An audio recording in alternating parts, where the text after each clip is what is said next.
आज हम बात करने वाले हैं एक ऐसे सनसनीखेज मामले की जो बांग्लादेश से लेकर सऊदी अरब तक हलचल मचा रहा है।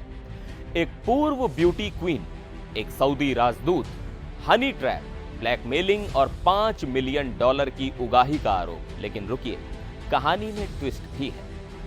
क्या यह सब सच है या फिर एक प्रेम कहानी का बदला?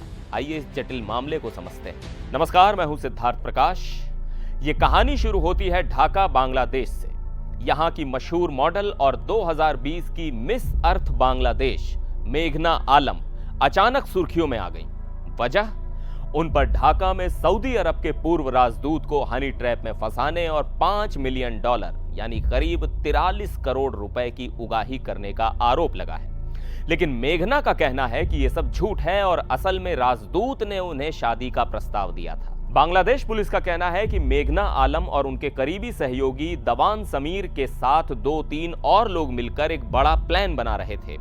पुलिस ने ढाका कोर्ट में एक याचिका दायर की जिसमें कहा गया कि मेघना और उनकी टीम विदेशी राजदूतों को खूबसूरत लड़कियों के जरिए प्रेम जाल में फंसाते थे, फिर ब्लैकमेल करके मोटी रकम वसूलने की कोशिश करते थे।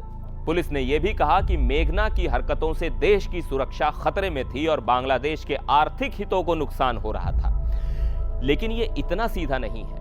पुलिस ने मेघना को 9 अप्रैल को गिरफ्तार किया, वो भी बांग्लादेश के विवादित स्पेशल पावर्स एक्ट के तहत, जिसमें बिना चार्ज के किसी को महीनों तक हिरासत में रखा जा सकता है। लेकिन इस गिरफ्तारी ने पूरे देश में हंगामा मचा दिया।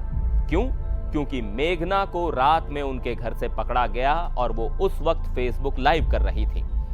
जी हां, 12 मिनट का वो लाइव वीडियो जिसमें मेघना रोते हुए कह रही थी कि पुलिस उनके घर में घुस आई है और वो बेकसूर है। वो वीडियो अब डिलीट हो चुका है, लेकिन इसने सोशल मीडिया पर आग लगा दी। अब आते हैं मेघना के पक्ष पर। मेघना ने कोर्ट में दावा किया कि यह सब एक साजिश है।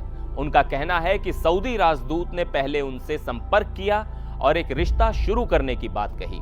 मेघना के वकील ने बताया कि राजदूत ने मेघना को शादी का प्रस्ताव दिया, बार बार कॉल किए और मैसेज किए, लेकिन मेघना ने कोई पहल नहीं की।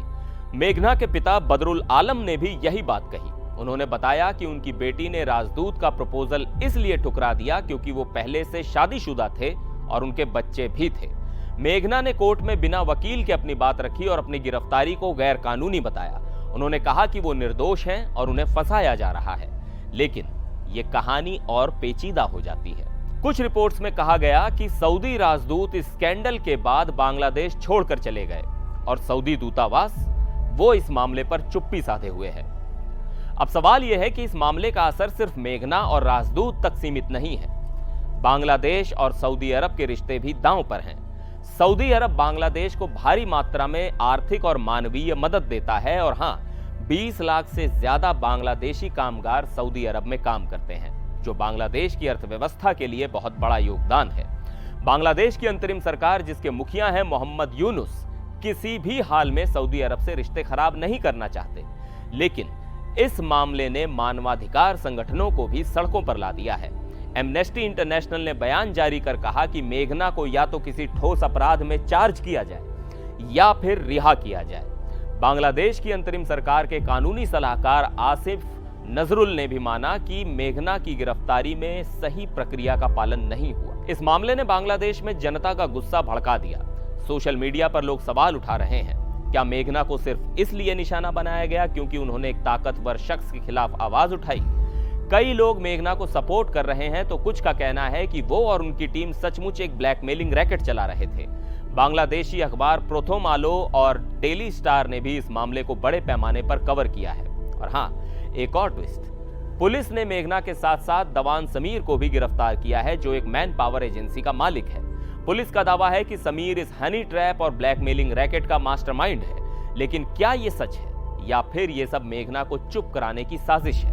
यह सवाल अभी अनसुलझा है। तो ये थी मेघना आलम और सऊदी राजदूत के इस सनसनीखेज मामले की पूरी कहानी। क्या मेघना सचमुच एक ब्लैकमेलर है या फिर उन्हें एक तरफा प्यार की कीमत चुकानी पड़ रही है? आप क्या सोचते हैं? नीचे कमेंट में अपनी राय जरूर बताएं। और हां, अगर आपको ये वीडियो पसंद आया हो तो लाइक, शेयर और सब्सक्राइब करना ना भूलें। मिलते हैं अगले वीडियो में, तब तक के लिए नमस्कार।